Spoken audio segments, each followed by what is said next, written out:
This week on Just Solutions, progressive activists are building a movement to expand the Supreme Court and restore ideological balance. Currently, the country's highest court has a 6-3 Republican majority.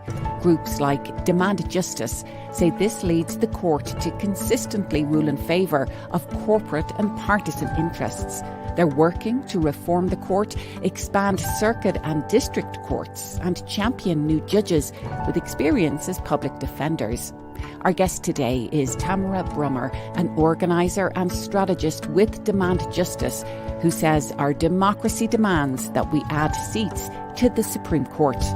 From Free Speech TV, Just Solutions. Tamara, it's great to have you with us. Thanks for being on.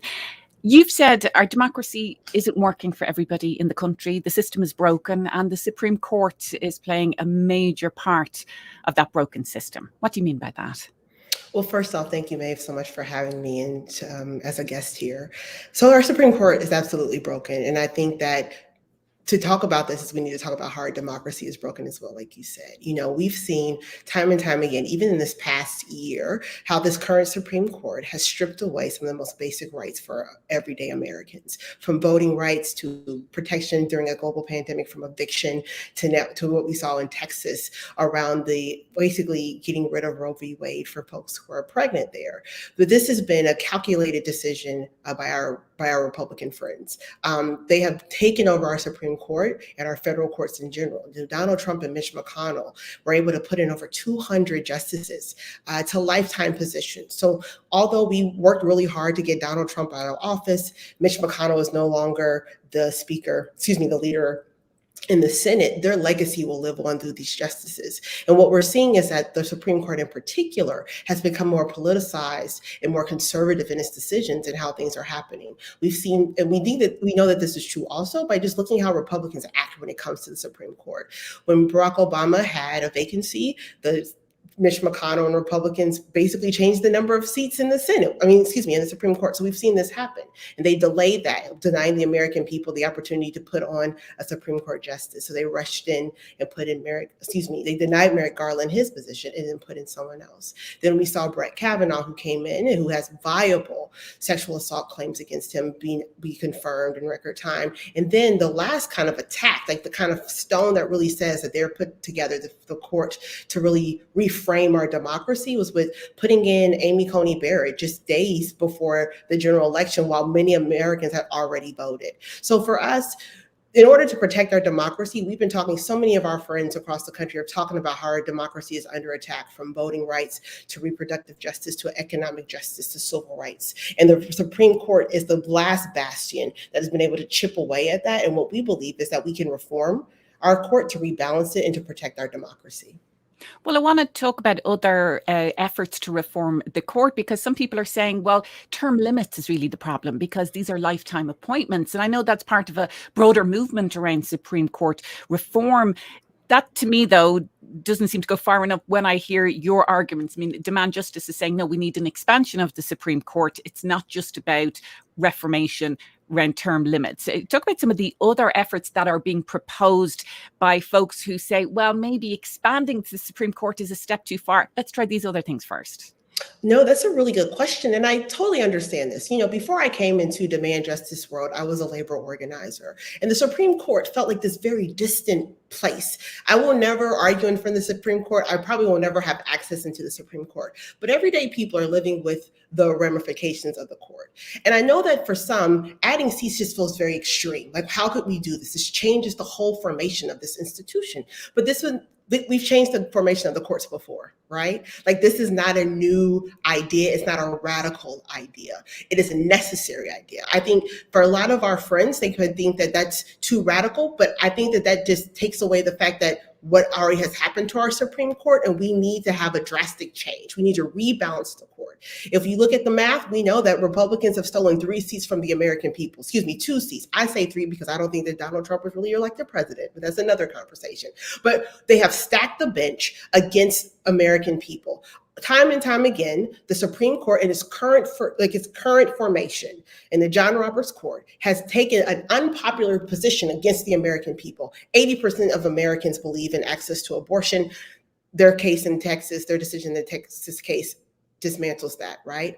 Voting rights. American people time and time again have voted for a more robust democracy, to take big money out of politics. But the Supreme Court, again, has inserted that. They've gone against the will of the people. So we don't think it's a radical choice to say we need to add 4 seats. And this is not about packing the court. This is about rebalancing the court. We need to bring back the real ideological diversity that is necessary for our democracy to thrive.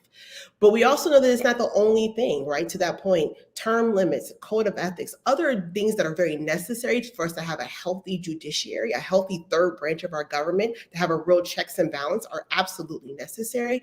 But we're saying that at this moment, we're in crisis. And the only way to handle this crisis is to add 4 seats to the Supreme Court now. One of the arguments that's often put up against expansion of the Supreme Court is that it would just turn into a partisan tit for tat. So we might think an expansion of the Supreme Court might restore ideological balance, but is there a concern that it could make it even more unbalanced, just with more justices serving on the court? I think that's a really good question. I think that I would ask in return, it's like, well, what do you think the court has been doing so far? Like, Republicans have already changed the configuration of our courts, right? When they denied Merrick Garland even to bring his nomination to the floor, that reconfigured our court. And so that was for their political will. We're not talking about playing political tit for tat. We're talking about bringing balance back to the American people, right? This is a reflection of that. We need to be able to say that if you have stolen these seats, we need to re-add them to the court so that we can have balance. And I understand this political tit for tat, but what I'm asking people is like, that's what Republicans have already been doing. They've been playing political tit for tat with our federal judiciary for far too long. And what we're saying is that we're done waiting. We're done of saying we'll just allow them to do whatever they want. And because we think that that's okay, then that's what it is. But we know that's not the truth. And I also think that for a lot of times, something that feels so foreign for folks. Like I said, the Supreme Court feels very, very far away from everyday people. But what we also know is that everyday people know what's happening in the court. The Supreme Court has is the lowest popularity in this rating, in the country since like they started polling for that. That's why we've also been seeing our Supreme Court justices coming out and telling us that they're not political hacks. But what we're saying is that you're making decisions that are absolutely political hacky. Is that a word? But we're seeing that, we're not asking. What's been radical is stealing seats from the American people. What's been radical is putting underqualified, like conservative radical justices who've been spoon-fed by the Federalist Society to carry an agenda onto the Supreme Court. That's radical. What we're saying is that, no, we need to have some balance. We need to have diversity of thoughts, diversity of backgrounds returned to our Supreme Court. I think it's worth reminding people that this idea of expanding and reforming the Supreme Court didn't just emerge under Donald Trump and his 3 appointments. I mean, it's not actually in the Constitution that there should only be 9 justices. And there was an attempt in the 1940s by FDR as well to expand the court. So maybe put this into a little bit of context for people who think this is just a reaction to Donald Trump and what he did at the Supreme Court. No, that's right. So, right, FDR is a perfect example that folks like to bring up to say, well, he tried this. He is in this moment. He used this as a political hardball, right? In the midst of the Great Depression, this economic crisis facing our country, he needed legislators to get their stuff together. And this was one of his tools in his arsenal. That's not this play right now. But even before FDR, Abraham Lincoln added seats to the Supreme Court in the midst of the Civil War because of the legislation that he needed to put forth to save our union. He needed to make sure that pro-slavery white supremacists were not going to run the docket of our country and our legislation. So by adding those seats, he was able to provide the balance that was needed to stop an insurrection, correct? So here we are now. This is not a radical decision. It's not a radical choice. You're right. The Constitution has no say on this because our founding fathers believed and trusted that the American people can make the decision on what it means to reshape their federal judiciary to serve the needs of the whole and not just the minority and select few. I'd like to dig into that comment that you just made there, the needs of the whole. And you mentioned earlier, Tamara, that you're coming from a labour organising background and you haven't had access to the hallowed halls of the Supreme Court like many folks in the country have not had that access. And in fact, if you look at the people who were either serving on the court themselves or who have clerked for some of the justices, it's quite a narrow group. I mean, I don't think you could ever be accused of being diverse, either racially, by gender, certainly, but also the backgrounds. I mean, people tend to come from the same prestigious law schools. And it seems that people tend to then have the same worldview that in many ways is disconnected from the real life experience of Americans who are living through the consequences of Supreme Court decisions. Can you talk a little bit about that? That is there a disconnect from those who are working on the Supreme Court, not just the justices, but the entire ecosystem there, and real life Americans? Oh, yes.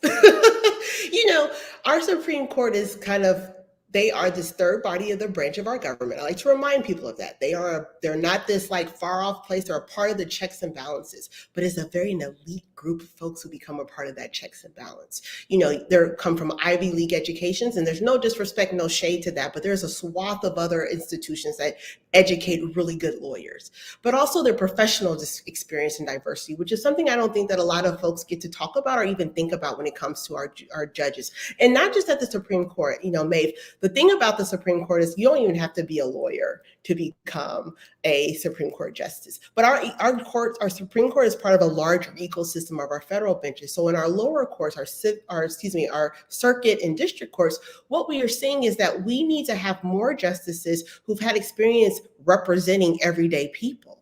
So many people who have been nominated to the federal bench and who ascend to the top, to your point, become law clerks. They have a very safe political career, right? I might become a defender, I might become a prosecutor, then I'll clerk, and then maybe I'll go into the judiciary, or they'll take another route where they'll be in a corporate law firm, which are all respectable strands into getting to where you need to be. But the vast majority of Americans don't have that lived experience. We think that we need justices on the court, not just at the Supreme Court, but also in the lower court, who've had experiences representing regular people like you and me. We need people who have been criminal defense attorneys, but more importantly, public defenders. We need to have labor lawyers. We need to have voting rights attorneys, people who have been on the front line really trying to protect our democracy, being able then to interpret the law in that lens as well. And as you also said, we need more people of color, women, LGBTQ folks. Our country is becoming more and more and more diverse, which is amazing, but our judiciary does not reflect that. And so at face value, when you think about just your everyday life, when you're engaging in situations where you feel like you have no power, there's something profound about being in those spaces with the people who are supposed to uphold the law, have a shared experience with you, right? Who can understand the dynamics which are at play. And we're seeing this more and more. President Biden has put more and more and more, public defenders on the bench, right? More women of color on the bench who have this diverse background as well, because this is really about the robustness of our democracy to really be reflective of that of those of us who compose it. I know that's a huge part of the work of demand justice. It's not just the Supreme Court, it's all those other courts that so many cases are fed up from some of those lower courts and the federal courts. But also what's happening in those lower courts is impacting everyday Americans. And that's where we're seeing the racial inequity, the economic inequity when it comes to who can really be served with the justice system. And so I appreciate you expanding on that as part of demand justice work. You mentioned President Biden. He's actually setting up a commission to look at reform of the Supreme Court. So what is actually happening when it comes to that? I mean, what is President Biden's attitude towards the Supreme Court right now? Well, so this commission that you talk about, the Biden Commission on the Supreme Court reform, is looking at a few things, right? It's looking at expansion, term limits, et cetera. But here's the thing, there's no binding recommendations that come out of that commission, right? So you have a bunch of scholars and legal elite. So there's no everyday people who are part of the commission either. No people who are impacted by the law. No people who defend those people impacted by the law, right? It's not a real diverse group of folks who are wrestling with this question. And this commission is a worthwhile endeavor, but we already think we know the answer, and so do hundreds and thousands of other Americans. 49% of Democrats support expansion of the Supreme Court, which is really exciting. So we already know what needs to happen. It's a novel idea, but we're really pushing for the fact that we don't need a book report on what can be done. We need action, and the actions include expanding the Supreme Court. We'd love to hear from our viewers. Let us know where you're watching, and what are your thoughts on this? Do you think the Supreme Court needs to be reformed, expanded? What are your thoughts on the Supreme Court and its role right now?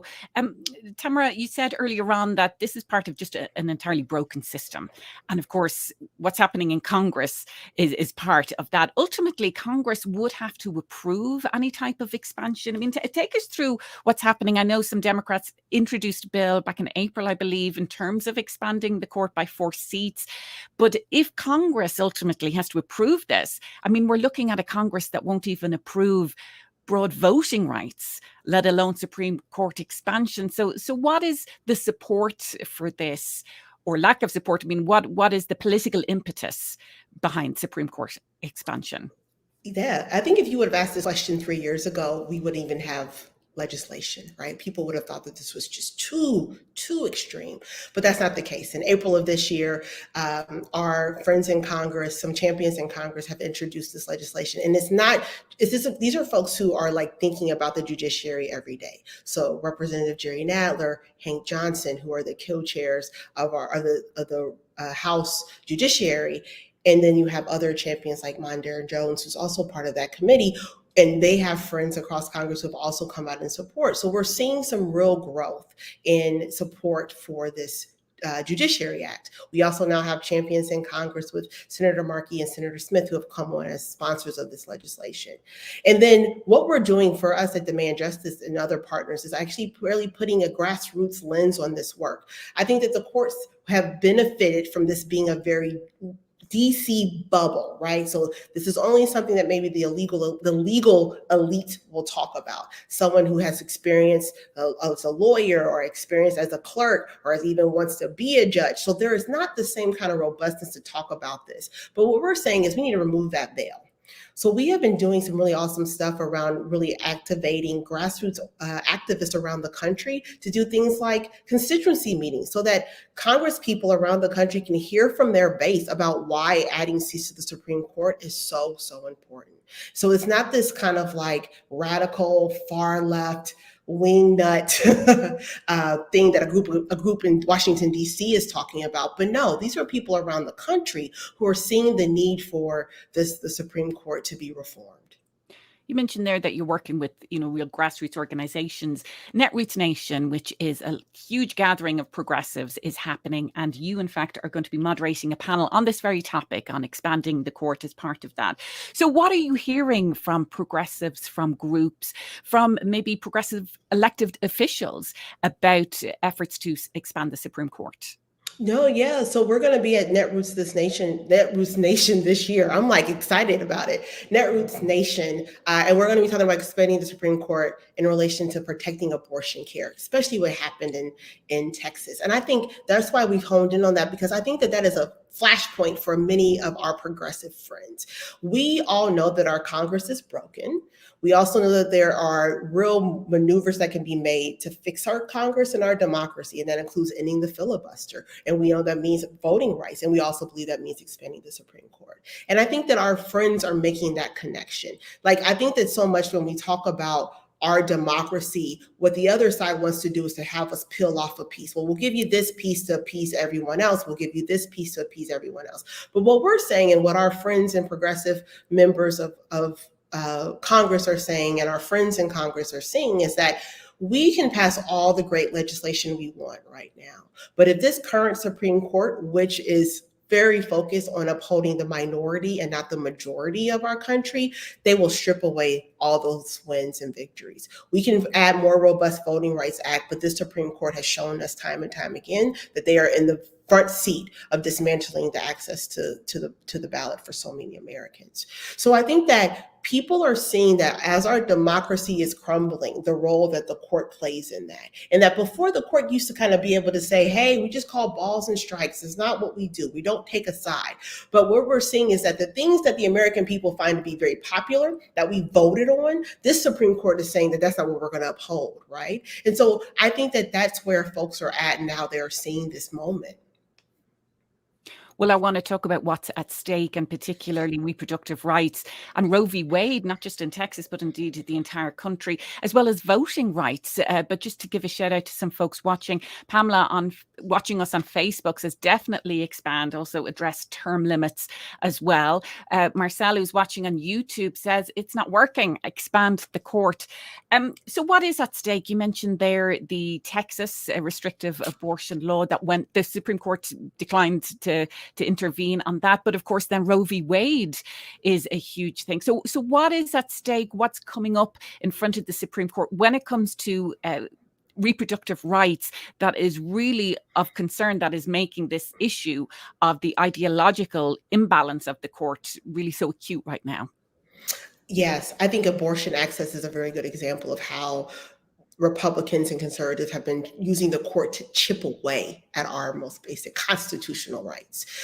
So before we hear this case in December around a health clinic in Mississippi, you're right. The Supreme Court upheld a Texas legislation that prohibits abortion after 16 days or so, after a very short amount of time. We're also seeing other states trying to mirror that. Florida GOP leadership said that, we already got a law. We're ready to go.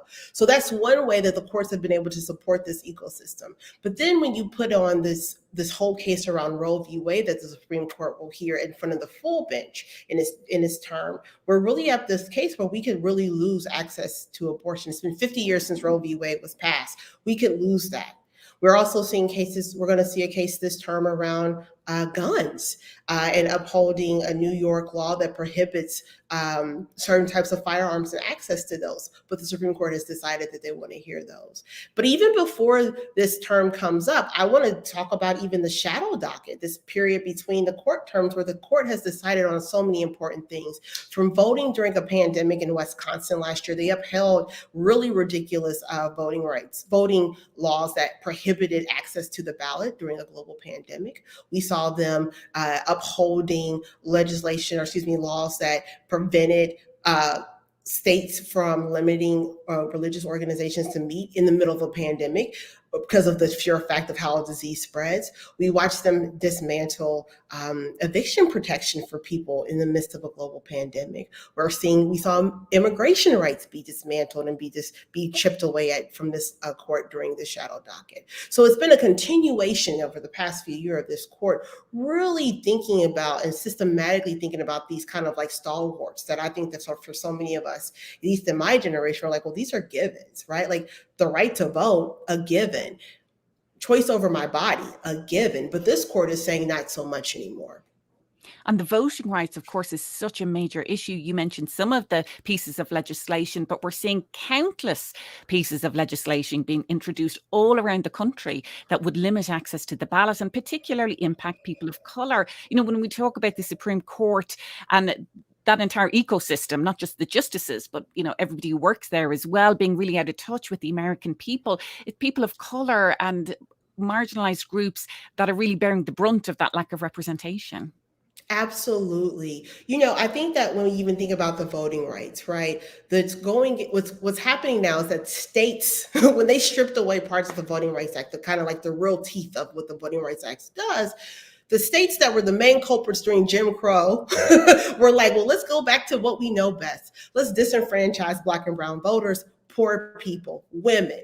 And that's what we're seeing. And so when we say that we want to add a more robust Voting Rights Act, absolutely. And when our next step is that we need to protect that win. We need to protect our democracy by ensuring that the Supreme Court is really balanced to hear these types of cases. Because if this current configuration of this court is still in place, we will continue to have to fight just for the most basic rights in our country. So that's what's at stake right now. Getting our friends and our neighbors to understand that the Supreme Court has an impact in your life. And even if you can think you're blessed to live in a state where you have a pretty robust democratic infrastructure, or they call it a blue state, the idea is that it's about chipping away the right. So if you can have a blue state, but if the Supreme Court, which they did, upheld gerrymandering around racial lines and political lines, then it doesn't matter the same way, right? So they are figuring out ways to rig the system. And the Supreme Court is a major piece of that.